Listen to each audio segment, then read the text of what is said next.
శ్రీ హనుమత్ జయంతి సందర్భంగా మా పూజా మందిరంలో జరుగుతున్న ఒక విశేషాన్ని మీతో పంచుకోవాలని ఈ వీడియో చేస్తున్నాం.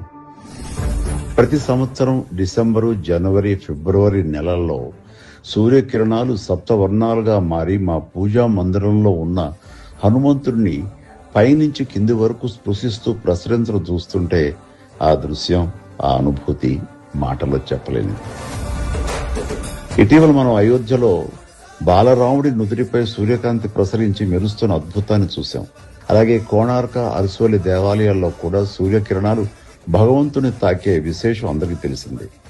అలాంటి దైవానుభూతి మా ఇంట్లోనూ ఆంజనేయుని స్పృశించటం, అది మా పూర్వజన్మ సుకృతంగా భావిస్తున్నాం. ఈ పవిత్రమైన హనుమత్ జయంతి సందర్భంగా అందరికీ హృదయపూర్వక శుభాకాంక్షలు.